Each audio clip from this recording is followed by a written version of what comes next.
Hello guys, for today's video is gagamitin ko tong TNW-A37. Lagi ko to nakikita sa FYP ko and talagang magagamit ko to dahil hindi talaga maiwasan na maingay dito sa paligid namin, lalo na kasi nagtatahulan yung mga aso and yung electric fan namin medyo malakas talaga, kaya minsan nahihirapan ako mag voice over. So ito, ngayon naka noise reduction siya, kaya hindi nyo naririnig yung electric fan sa likod ko. So ito naman yung voice ko kapag wala siyang noise reduction. As you can see, maririnig nyo yung electric fan namin na medyo malakas talaga yung tunog. So ayan, i-on ulit natin yung noise reduction. So ayan, malaking bagay talaga tong TNW na mic na to. Kaya talagang nag-invest ako kasi as an affiliate, kailangan ko talaga ng mga ganitong mic para mas mapaganda yung pag-voice over ko pagka nagbi-video ako. So kapag bumili nga pala kayo ng TNW A37, so ito yung mga kasama niya.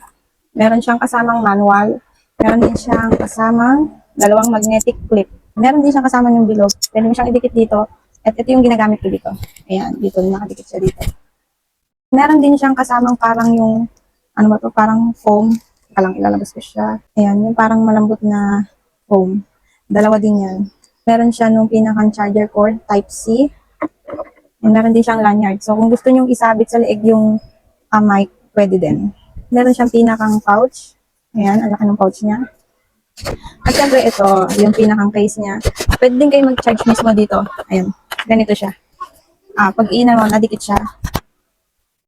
Ayan. Ayan, kita yung percentage. Tapos kung ilang bar na yung charge no mic. Dito sa gitna yung lagay ng receiver. Yung receiver nasa cellphone ko nakakabit. Pag kinabit yung receiver, i-on nyo yung sa cellphone nyo yung OTG. Ayan, super ganda ng kulay niya, aesthetic. Ang pinili ko yung cream colored para kahit ano yung suot mong damit, bagay siya. Kung isa kayong vlogger or an affiliate na katulad ko, kahit mas maganda na mag-invest kayo ng ganitong mic kasi malaki ang may tutulong nito para ma-reduce yung mga noise sa paligid nyo and mas mapaganda yung voice quality nyo. So, medyo pricey nga siya, pero super worth it naman siya bilhin.